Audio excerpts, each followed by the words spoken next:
Alright, what is going on, my broskiis? My name is Toadski, back again, here to bring you guys yet another One Piece Treasure Cruise video. So today, we're having a look at the next tier list, for moving into the month of October, of course.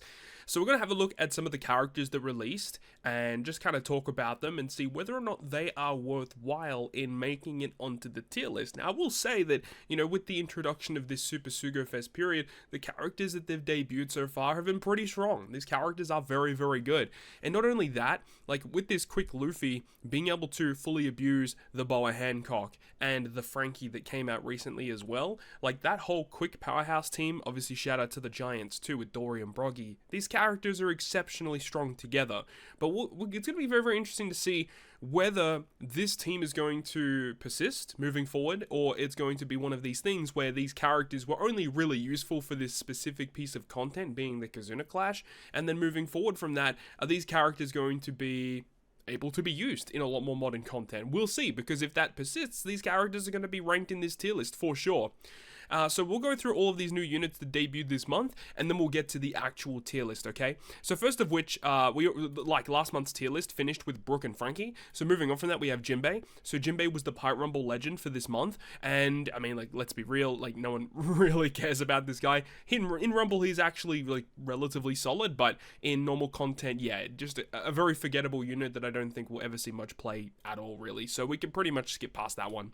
But then we get to the big boy, Monkey D. Luffy, the headliner of the Egghead Final Phase Super Sugo-fest period here.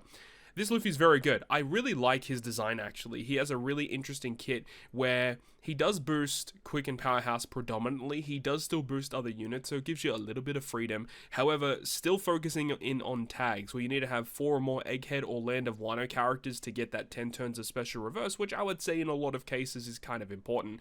Of course, if the content doesn't have special reverse, then you don't necessarily have to fulfill this condition. However, this other additional condition allowing you to get the 1.2 times multiplicative buff added to attack and orb boosts, which is just an exceptional effect, especially because when you activate any attack or orb boost, it can be enhanced twice, and then one of those times will just get that immediate 1.2 buff.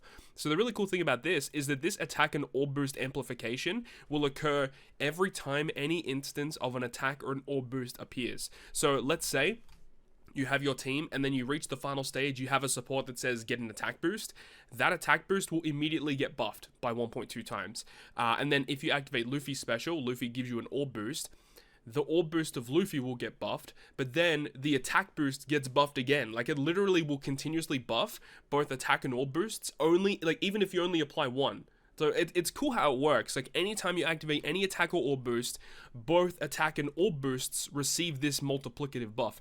It's really, really strong. It does add quite a bit of damage to the team. And especially, like, getting these really high values of attack and orb boosts is akin to what the 5 Elder team does, where they have such like absorbent crazy numbers in their attack and orb boosts, and the damage that team can output is crazy, and this is very much akin to that.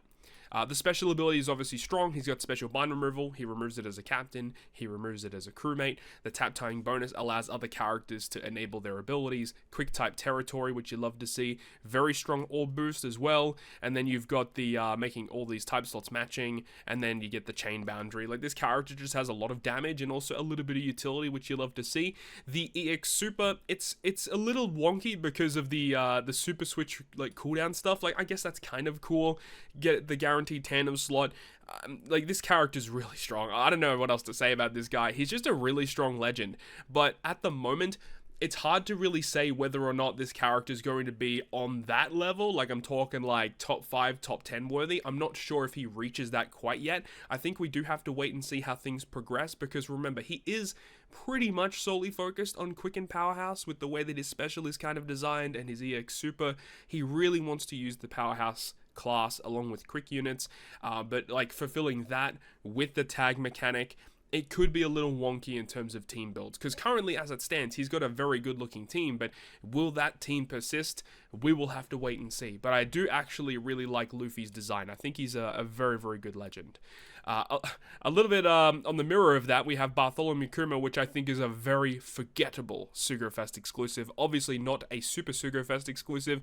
I really don't see in many cases where this guy will ever be used in content. I think that they really screwed up his design. I really don't like his design at all, and I can tell you for sure he's not going to be making it into my top 20, unfortunately. Shout out to Kuma though, but he just didn't really receive a lot of love in this brand new sugo-fest. Next, we have Dorian Broggy, which debuted for the Kizuna Clash sugo-fest. This character on paper, like in a vacuum by themselves, this character is actually really good. They've got a lot of cool things going for them. Very interesting build where you want to run like 3 or more giants to get the auto special launch. Like, that's actually kind of interesting. The only real problem is there's really not a lot of giant characters in the game. Now, of course, they debuted with Kashi and Oimo. If you use them together, yes, you can get this to activate, but there's really not a lot of giant characters in the game. The thing is, though, is that, like, obviously once we move past Egghead, the whole giant stuff can be resolved very, very quickly. Of course, by the time we get to that point in time, like in Treasure Cruise, I'm sure that this character is probably going to be outdated, but just thinking in the future, like, this probably won't be that much of an issue, just saying. Captain ability wise, they're okay, they're fine as a captain, but you do need to pretty much have them as a captain to get this double special launch, which is kind of important. Their special ability being able to get the health cut, which is enabling you to get certain abilities to activate. This is a key reason as to why Frankie can actually work, the new Frankie, which this guy right here, because his super type or super class requires you to be at 25% HP or less in order to trigger it, or you need to fulfill the 5 tag conditions on your crew, which is very difficult to do. And then he also gets 3 turns of cooldown and 3 turns of barrier removal. Like, hello? Like, that's actually ridiculous. Damage reduction with damage reduction based attack boost, which you love to see.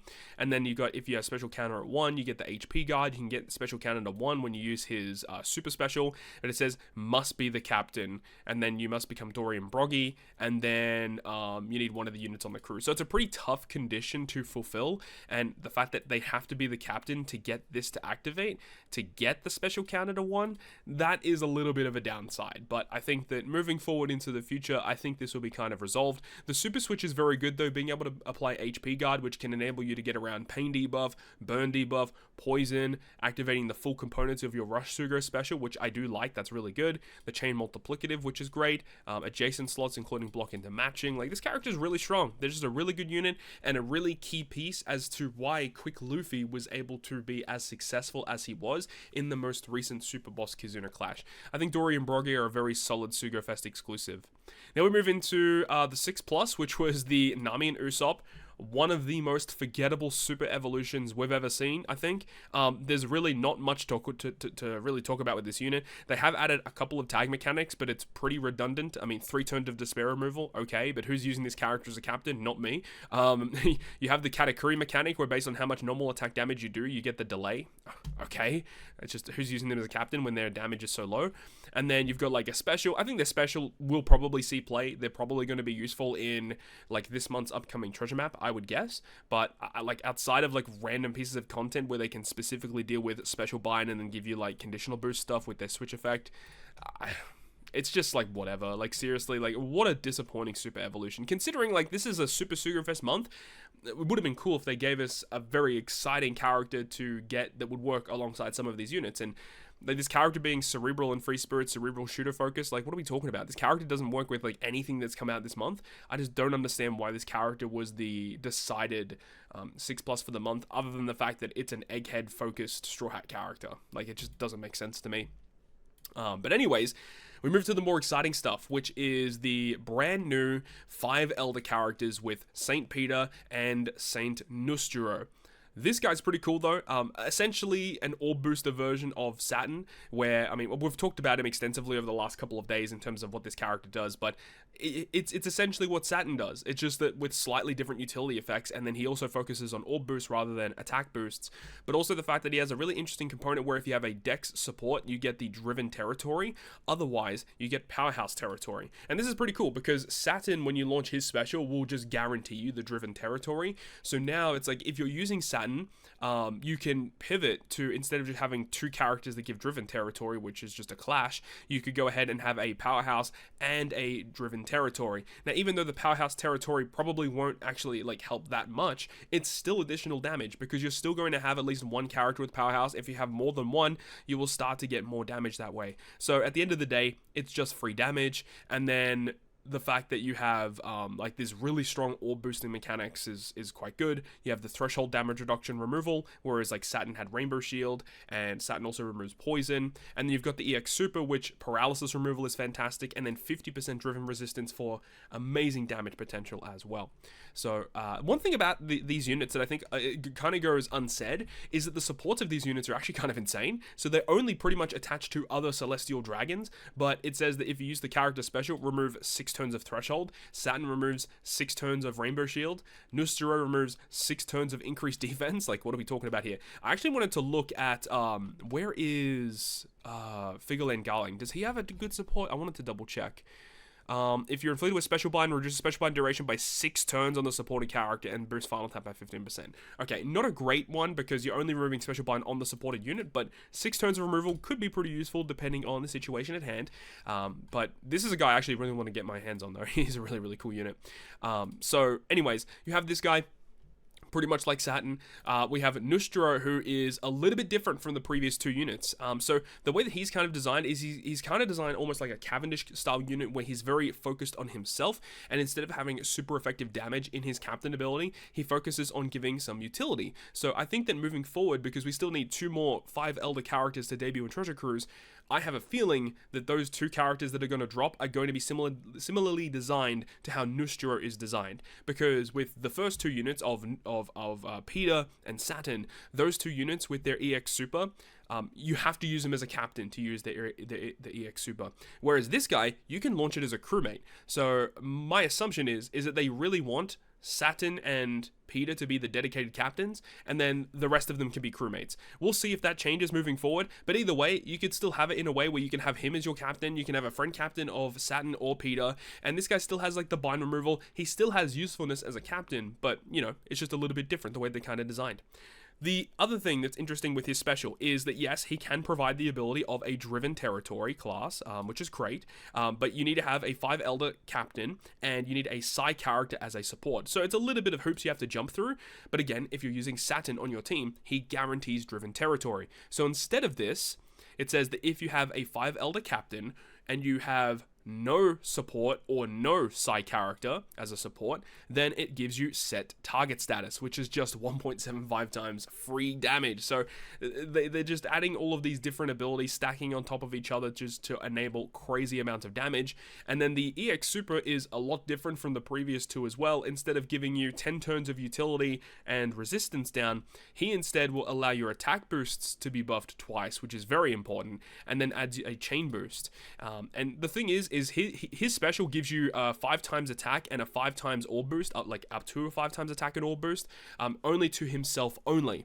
But the thing is with the design of Peter and Saturn, it says, where is it? It says, if your crew has an orb boost and you use a special that gives you an orb boost, increases the boost effect of your orb buffs by the multiplier equal to the special. So what this means is if you have a 5 times orb boost and you activate another 5 times orb boosting special, it adds the 5 times to the withstanding 5 times. It just adds it together. So again, you can have this guy's orb boost, which is a 5 times orb boost. You can have Nustero, which he only gives the 5 times orb boost to himself, which is not great in the grand scheme of things. However, if Peter is your captain, his orb boost that would only boost himself is added to that crew's one that is already activated. So this is an enabler for both Saturn and Peter to get up to a 10 times attack and orb boost. And of course, Saturn and Peter have magnification effects on other attack and orb boost to like amplify it by up to 1.5 times.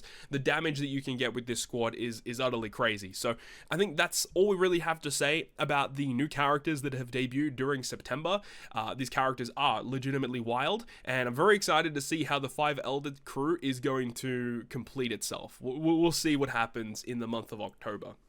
Anyways, without further ado, let's get into breaking down my personal top 20 sugo-fest exclusive characters in Treasure Cruise. So here we are with our 16th to the 20th position on my top 20. Now, there is one major change, is that Uta has been dropped out of the top 20.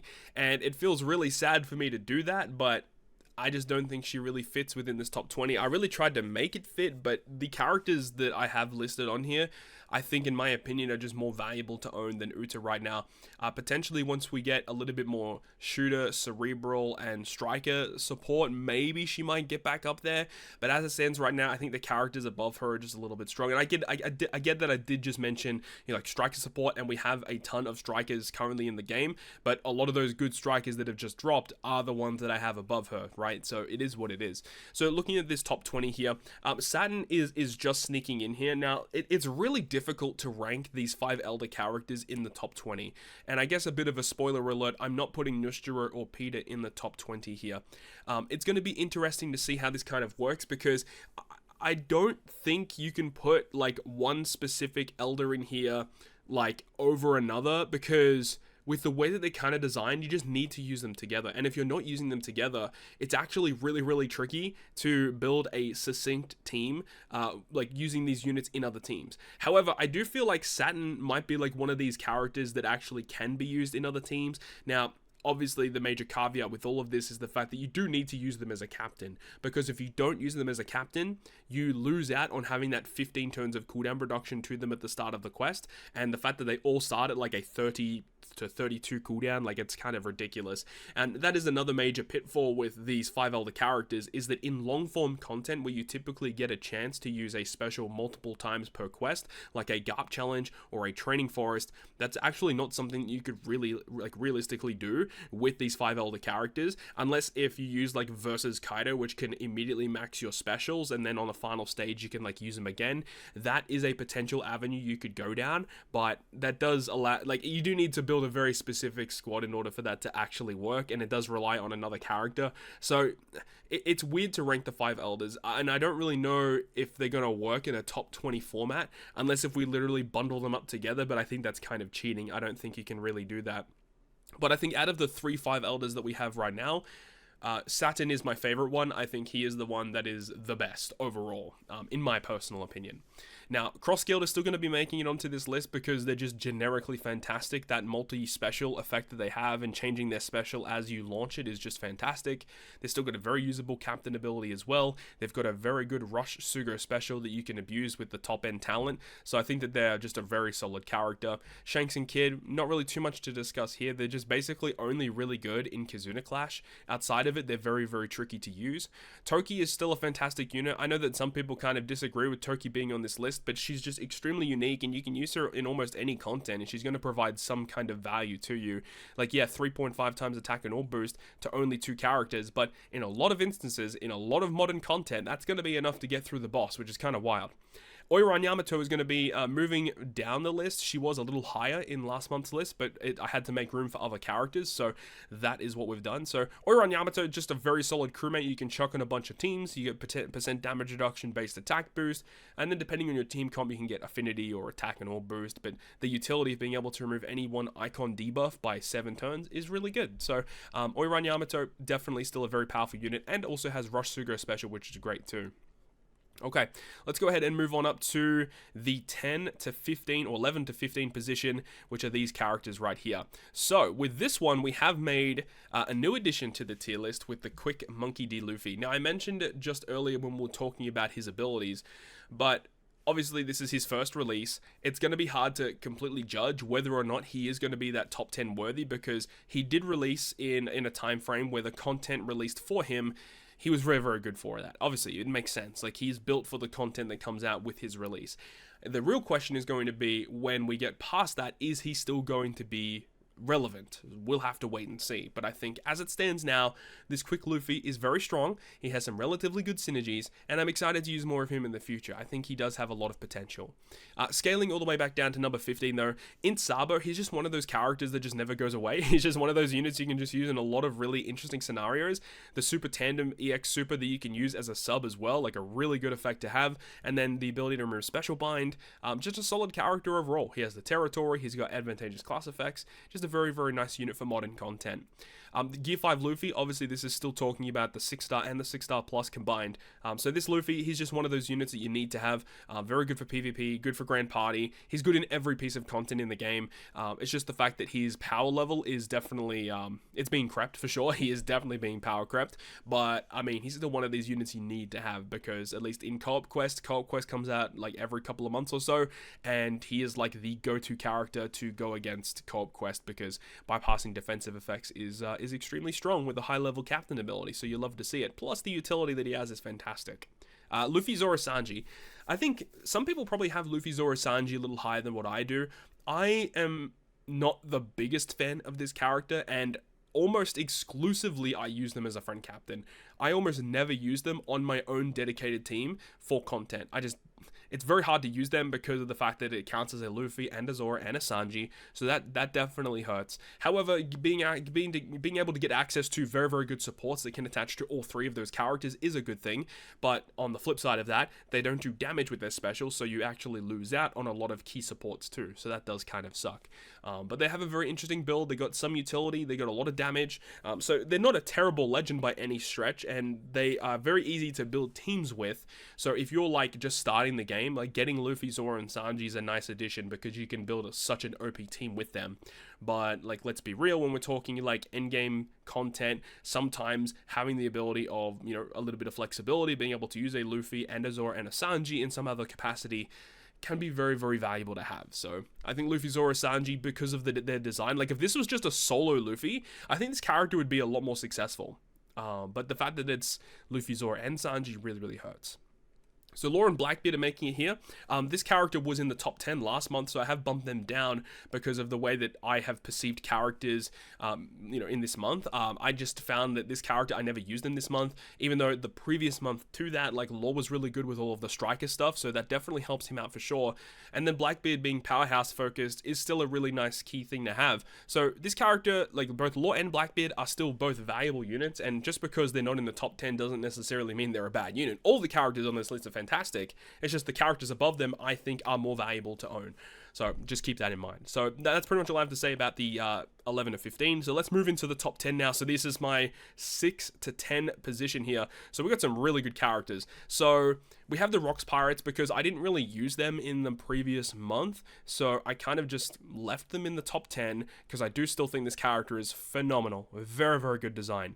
But the other characters around them have moved up. So we moved up Luffy. Int Luffy was in this bracket here last month, so I've moved him up. I did use him a little bit as well. He is powerhouse focused, so he has direct support with this Luffy. He also has the Land of Wano tag, if I want to say, which actually also supports this Luffy. And then this guy obviously focusing on attack boost. This guy has orb boost. These characters actually synergize really, really well together, so there's that. And he also has Rush, which is a really strong component too. We have this Nami. This Nami, I believe, was in 10th position last month. I've moved her up a couple of spots. I don't own this character. And the fact that I don't own this character is, like, part of the reason why I've actually, like, moved her up. Because it's like, man, there were so many times this month where if I had this character, it would make a certain team build in a certain scenario work so much easier. And I just don't have this unit. And I really, really wish I did. So whenever this character comes back, I will be pulling on her part of the sugo-fest because this character is exceptional. Very good in almost every piece of content in Treasure Cruise. Exceptional in Pirate Rumble. Of course, this is not a Pirate Rumble tier list, but this character is very, very good for Rumble. And it also gets access to great support. The fact that she has great classes. There's not really much else to say, man. This Nami is just a phenomenal, like, orb change, utility, inflicting increased damage taken, or weakness debuff, like self cooldown stuff. Like, dude, this Nami just is a great supporter role character to have on your squad. The last two units in this bracket here, Nami, Karina, and Roger. Last month I had them flipped. I've just kind of flipped them around because I feel like I haven't used Roger all that much in the last, like, month or two. Roger is still probably the best EXP captain in the game, just in terms of, like, giving you EXP and then power level, utility, just all round. I think that Roger is, like, just one of those units you kind of want to have. One tap super tandem is nothing to scoff at either, which is great. Roger's still a great unit. It's just, I just think that Nami, Karina is just that gal. These gals here, Nami, Karina, whew, I mean, I think a lot of people probably have him in top 5, like, honestly. I don't think I would argue with people if they had them in their top 5, because Nami and Karina have just been useful in everything. The fact that they're a treasure map legend, meaning that they're boosted in every single treasure map moving forward, is just exceptional, because once you get them, you can use them on every TM, and then they get around so much, like, so many gimmicks they just get around. They also can give you orb change. They also can give you, like, attack and orb boosts. And the other, like, cool thing I think a lot of people forget about in regards to the orb change stuff is that they give you G slots, and a lot of the time where you want to get, like, certain matching slots, sometimes the G slots actually work out better because if the enemy has, like, a damage reduction based on a certain slot. I don't think I've ever seen one of those that specifically says if you have a G slot, you, like, the enemy takes less damage. Like, they almost never have that. So Nami Karina can kind of get around damage reduction based on a slot, so that's really cool. And then obviously they got access to really good supports too. So, like, Nami Karina is just, like, one of the best legends that's ever been made in Treasure Cruise history, honestly. Such a good unit. All right, let's move on to the top 5.